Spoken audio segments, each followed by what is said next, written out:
지금도 수많은 어린이 청소년들이 이런저런 이유로 부모님과 본의 아니게 자기 원하지 않는데 헤어지는 그런 일들이 참 많이 있죠. 전쟁 때문에도 그렇고요. 가난 때문에도 그렇고, 또 부모님들 사이 때문에, 부모님들의 결정 때문에 같이 함께 살지 못하는 그런 경우들도 있는데 참 안타까운 일이죠.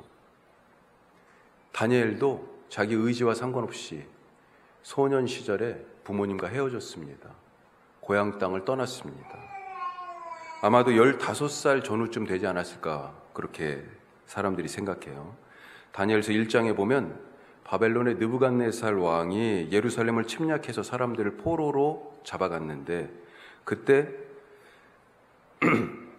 예루살렘의 영재 소년들을 다 골랐어요. 똑똑한 놈들은 다 데려가.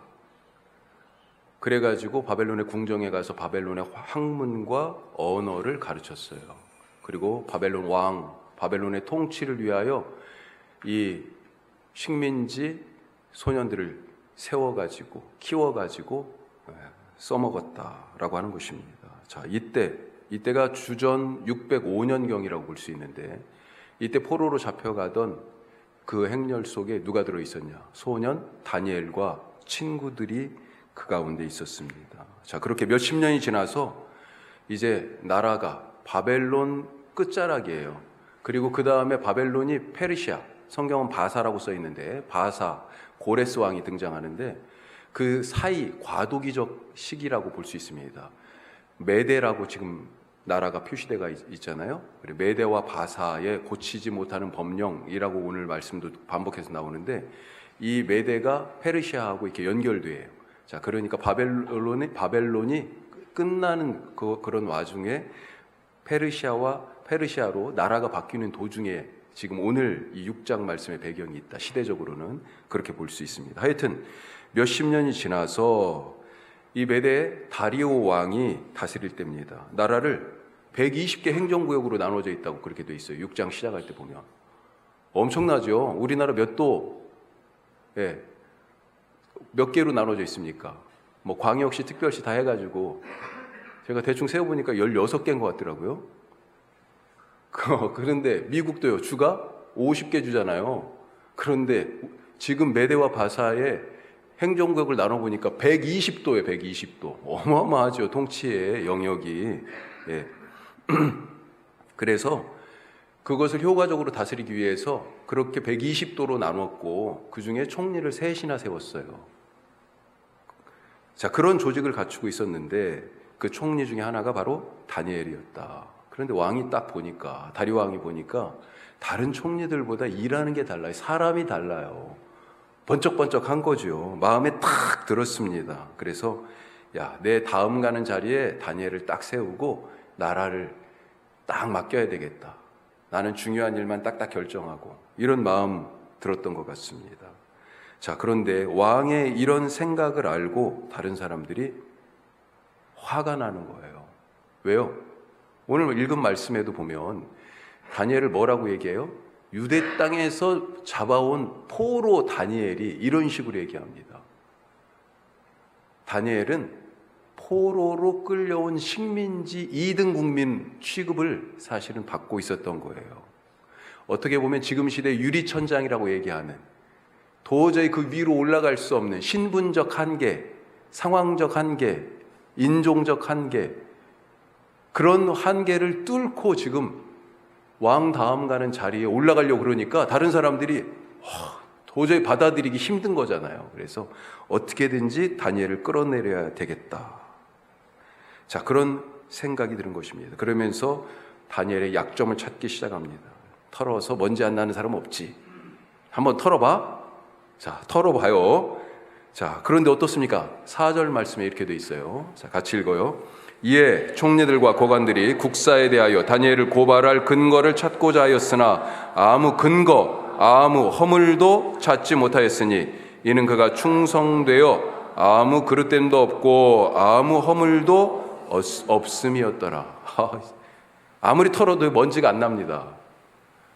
압수수색을 몇 번을 해도 나오는 게 없어요. 정말 대단한 사람 아닙니까? 하지만 약점을 찾는 그 사람들이 물러나지 않습니다. 5절 말씀에 이렇게 돼 있어요. 그들이 이르되 이 다니엘은 그 하나님의 율법에서 근거를 찾지 못하면 그를 고발할 수 없으리라. 결국 찾았어요. 다니엘의 약점은 바로 하나님의 말씀이구나.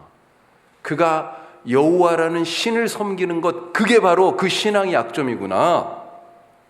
공격 포인트를 딱 정한 것입니다. 이 사람들이 이제 작전을 세워가지고요, 다리오 왕 앞에 나아갑니다. 왕을 한껏 지켜 세운 다음에 그 다음에 뭐라고 그래요? 앞으로 30일간 누구든지 왕 이외에 어떤 신에게나 어떤 사람에게나 무엇을 구하면 그 사람은 사자굴에 던져서 사자밥이 되어 죽게 합시다. 그런 법을 만들자고 그런 거예요. 이게 무슨 뭐 중요한 법이냐, 나라를 통치하기 위하여, 그런 생각이 들 수도 있죠. 그런데 중요한 법이에요, 사실은. 왜 그렇습니까? 자, 이 나라가 지금 행정구역으로만 따지면 몇 도요? 120도. 얼마나 땅덩어리가 넓어요. 인종이 다 다르고 민족이 다 다르고, 그 전에는요, 각자 나라를 이루고 살았던 나라들이 막 다 가가지고 다 점령한 거예요. 더군다나 지금 바벨론에서부터 나라가 넘어오고 있는 그런 과도기적 단계잖아요. 그렇죠?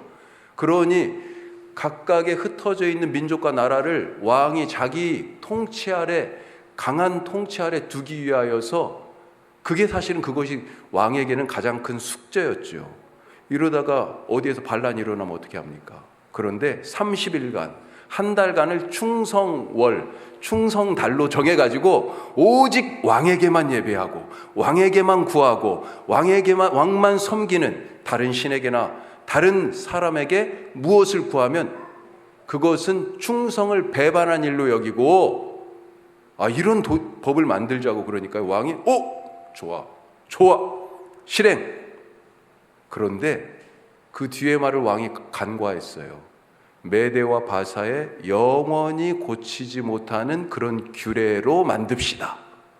법도 단계가 있었던 것 같아요.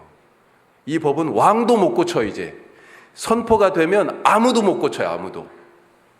그런 법으로 만들자고 지금 딱 했는데, 좋아, 뭐 그래, 나라를 왕 중심으로 그렇게 통일시키려고 하니 오케이, 좋아.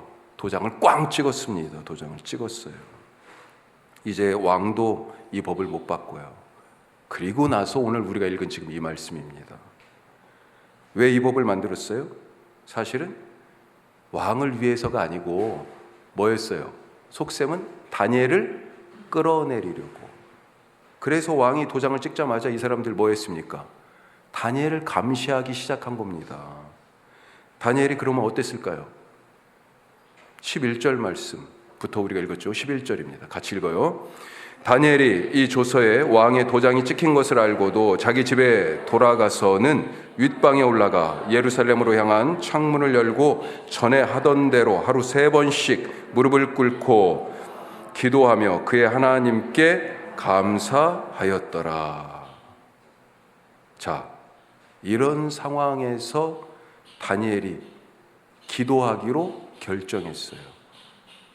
이 기도하는 다니엘 어떻게 보이십니까? 여러분이라면, 우리라면 그런 상황에서 어떻게 했겠어요? 오늘 첫 번째 말씀, 자, 같이 해요. 기도하는 사람은 세상과 타협하지 않습니다. 다니엘을 잡으려고 지금 덫을 놓은 거잖아요. 아니, 덫인 줄 아는데 거기다 발을 집어넣어. 다니엘을 잡으려고 지금 함정을 팠잖아요. 아니, 함정으로 지금 위장돼 있는 걸 아는데도 거기에 함정에 들어가는 거 아닙니까? 멍청한 다니엘. 그런 생각 안 들어요? 아니, 어쩌면 사람이 이렇게 어리석어요? 아니, 눈에 뻔히 보이는데도 거기 가서 잡혀 주러 가는 거예요, 지금. 기도하면 사자밥이 되는 줄 알면서,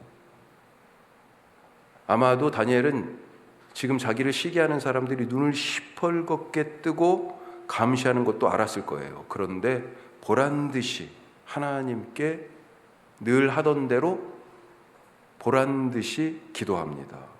이거 너무 꽉 막힌 사람 아닙니까? 이거 뭐 사실 이 법이 지금 30일 한정판이잖아요. 영원히 기도하지 말라는 것도 아니고 30일 동안만 여호와 하나님께 기도하지 않으면 되는 것 아닙니까?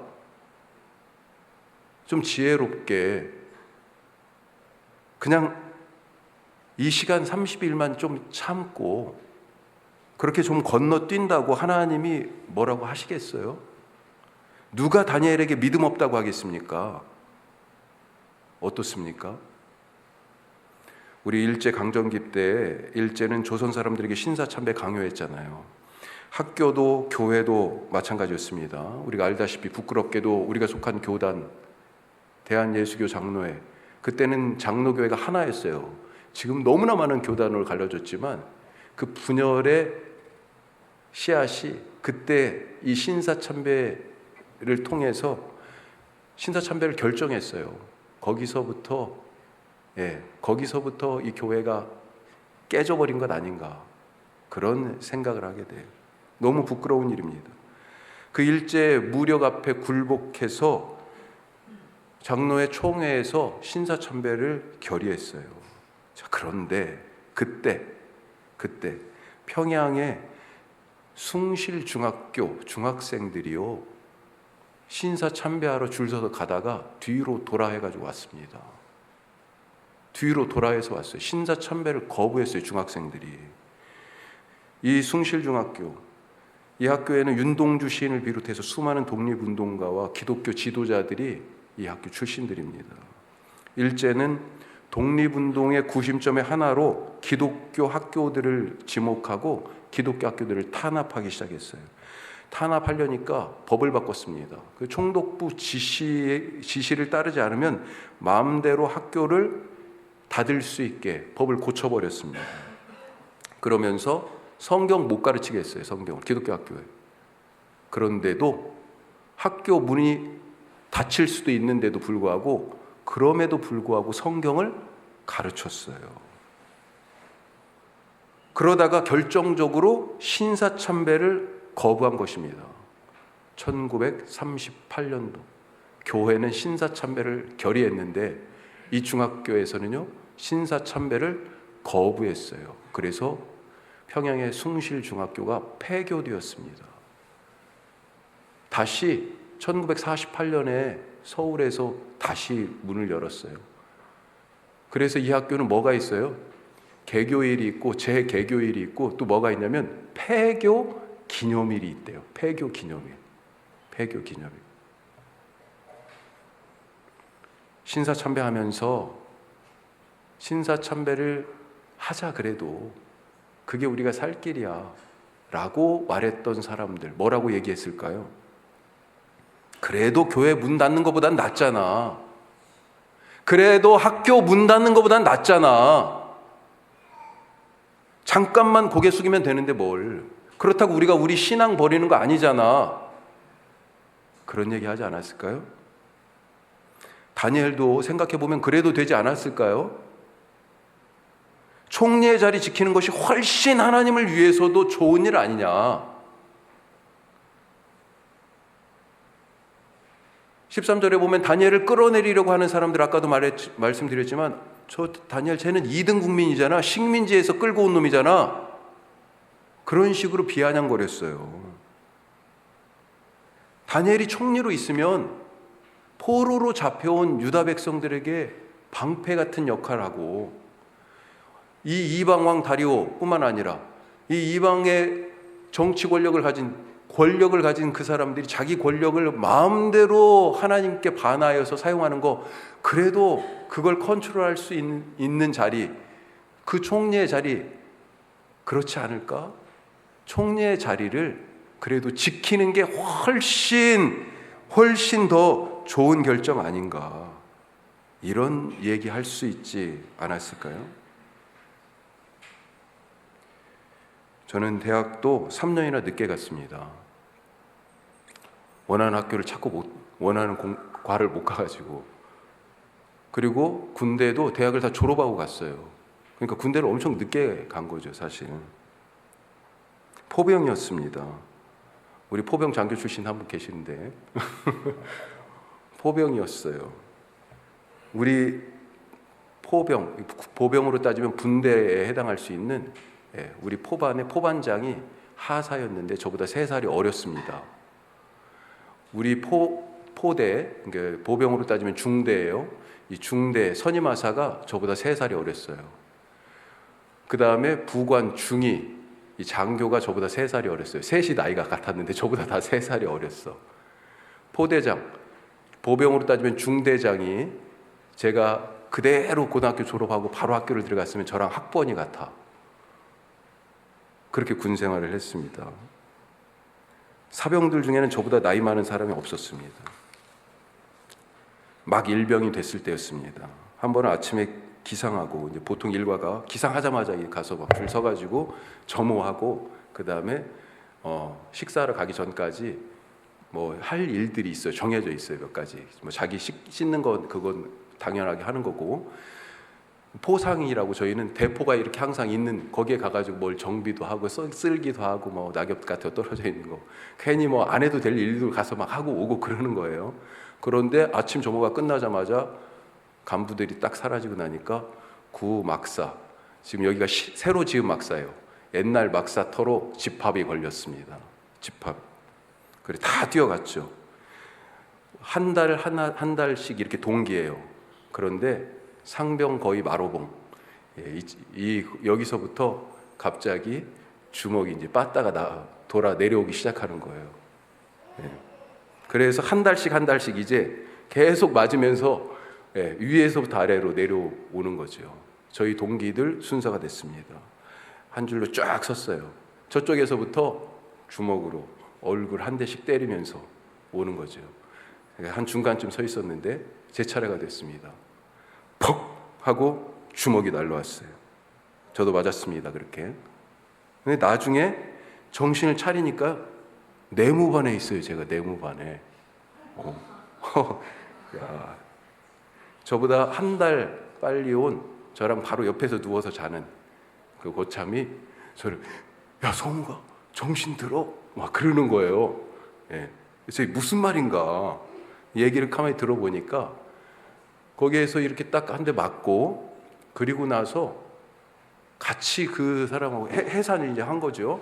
그래서 아까 포가 있는 포상에 와서 뭔가를 이렇게 같이 하는데 자꾸 제가 이상한 소리를 하더래. 이상한 소리를. 그래서 얘가 지금 뭐가 이상하다. 그리고 저를 데리고 내무반에 데려온 거예요. 그리고 나서 뭐 어떻게 막 이렇게 하다가 제가 갑자기 정신이 확 돌아온 거죠. 그러니까 제가 그 사이에 있었던 일을 기억이 안 되는데 맞은 순간부터 내무반에서 정신이 번쩍할 때까지 사람은 계속 왔다 갔다 했는데 제 기억 속에는 그 일이 기억이 없어. 좀 희한하죠? 그런 일이 하여튼 제게 있었어요. 깜짝 놀랐습니다. 그때는 군대가 돌아가려면 때려야 한다. 이런 생각이 대부분의 사람들에게 다 있었습니다. 그래서 후임이었을 때는 그렇게 맞으면서도 착해 보이던 그런 사람들이 고참이 되면 당연한 듯이 폭력을 행사했습니다. 감사하게도 26개월 근무하면서 사실은 뭐 제가 또 제대로 잘 근무한 것도 아니에요. 그런데 나중에 뭐 말씀을 드릴 기회가 있을지 모르겠는데 감사하게도 하여튼 군 생활 중에 맞기는 맞았어도 한 대도 때리지 않고 그래도 전역을 했어요. 왜 그랬을까요? 제가 뭐 대단한 인격의 소유자라서 그런 게 아닙니다. 그들처럼 똑같이 살고 싶지 않았습니다. 제가 맞는 것은 제가 할 수 있는 일이에요? 제가 결정할 수 있어요? 그 분위기와 그 문화와 그 계급 체계 속에서 제가 정할 수 있는 게 아닙니다. 하지만 누군가를 때릴 수 있는 건 그건요, 내가 정할 수 있어요. 누군가 내 삶을 규정하게 놔두지 마시기 바랍니다. 기도를 하지 말아라 라고 그건 다리오 왕이 도장도 찍을 수 있고 다니엘의 적대자들이 정할 수도 있어요. 하지만 기도를 하고 안 하고는 누가 정해요? 다니엘이 정해요. 다니엘이. 다른 사람이 내 삶을 규정하도록 놔두지 마시기 바랍니다. 나는 하나님의 사람이에요. 내가 정하는 거예요. 다니엘은 기도하는 일을 놓고 세상 사람들이 너 해! 기도하지 마라! 그들의 말을 따르지 않았습니다. 세상과 타협하지 않았어요. 그래서 기도하면 사자밥이 된다는 것을 알면서도 오늘도 변함없이 차라리 나는 그것을 선택하겠다. 하나님 앞에 지금 죽더라도 기도하겠다. 변함없이 기도하는 것을 선택합니다. 기도할 수 있기를 바랍니다. 기도하기를 선택하시길 바라요. 세상 사람들이 하나님 앞에 기도합니까? 아니에요. 하지만 우리는 하나님 앞에 기도하기를 선택하실 수 있기를 바라요. 그래야 다니엘처럼 세상을 이깁니다. 새벽에도 좀 오시고. 예? 두 번째로, 기도하는 사람은 누구를 향해요? 하나님을 향합니다. 오늘 10절 말씀 다시 한번 보죠. 11절 말씀. 네. 11절 말씀. 같이 읽습니다. 다니엘이 이 조서에 왕의 도장이 찍힌 것을 알고도 자기 집에 돌아가서 윗방에 올라가 예루살렘으로 향한 창문을 열고 전에 하던 대로 하루 3번씩 무릎을 꿇고 기도하며 그의 하나님께 감사하였더라. 다니엘이 어떻게 기도했습니까? 무릎 꿇고? 예, 그것도 중요한 일이고. 뭐라고 되어 있습니까? 하루 3번. 또 예루살렘을 향해 창문을 열고. 이 하나하나가 다 중요한 말씀 같아요. 무슨 기도를 했을까요? 성경이 사실은 다니엘의 기도 내용을 자세하게 알려주지는 않아요. 하지만 끝에 뭐라고 되어 있습니까? 하나님께 감사했다 이렇게 되어 있습니다. 뭐가 감사했을까요? 다니엘은 대체. 지금 다니엘 문제가 뭡니까? 하나님께 기도하면 죽는 거잖아요. 그게 문제잖아요. 이 기도하고 죽을 수 있는데 뭐가 감사해요? 문제가 하나도 해결이 안 됐는데, 아니 오히려 기도하기 때문에 문제가 생기게 되는데, 그런데 뭐가 감사해요? 기도하면 문제잖아요. 오히려. 아니 기도는 문제를 풀어주는 거라고 그랬는데 기도하면 문제가 생기는 거예요. 뭐가 감사합니까? 기도는 문제 해결을 위해 하는 것이 결코 아닙니다. 문제 해결을 위한 기도, 거기에 집착하면 이건 순서가 바뀐 거라고 예수님이 말씀해 주셨잖아요.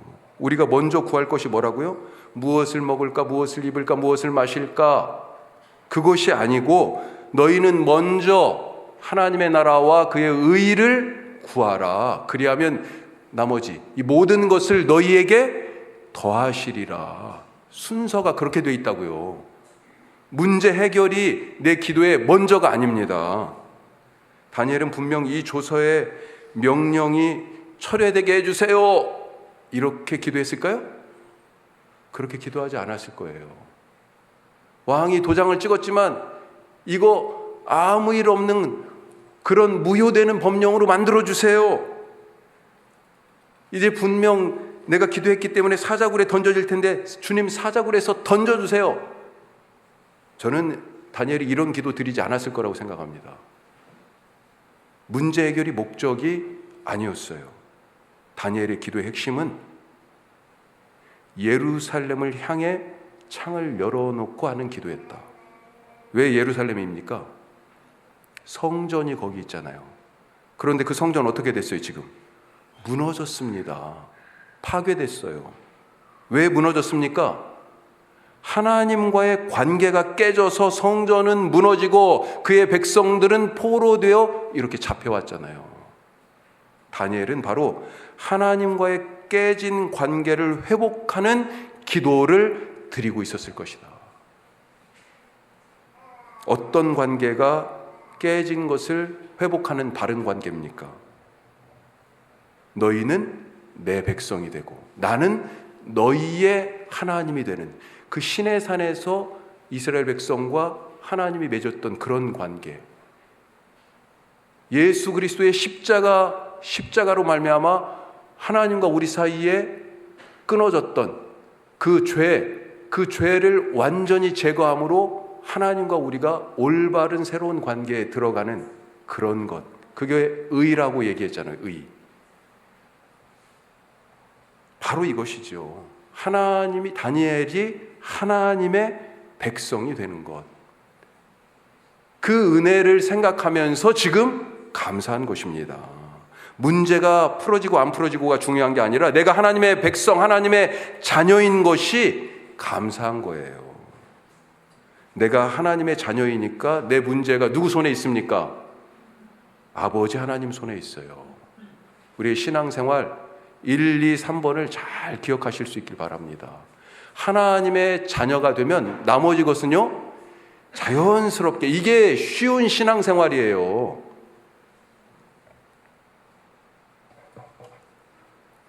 죽음이 무슨 걱정이에요, 다니엘이 이제. 왜요? 하나님께서 다시 살리실 텐데요. 부활을 믿는데요. 걱정하지 마시기 바랍니다. 내 눈에는 문제로 보여도 알고 보니 그것이 축복이었고, 내 발에는 막힌 길처럼 그렇게 생각되었는데, 그런데 알고 보니 열린 길이었더라. 하나님과 관계를 온전히 잘 세우고 그 안에서 주님이 열어주시는 길을 따라서 문제가 풀리고 형통한 삶을 살아가는, 그래서 세상 속에서 사람들이 너 기도하면 문제가 더 꼬여 이렇게 얘기하고 그런 덫을 놓고 그런 덫에 걸리기를 바라는 세상 속에서 우리가 살아가지만, 그럼에도 불구하고 우리는 기도한다라는 믿음으로 살아가는 다니엘과 같은 기도하는 분들 되시기를 주님의 이름으로 축복합니다. 기도하겠습니다.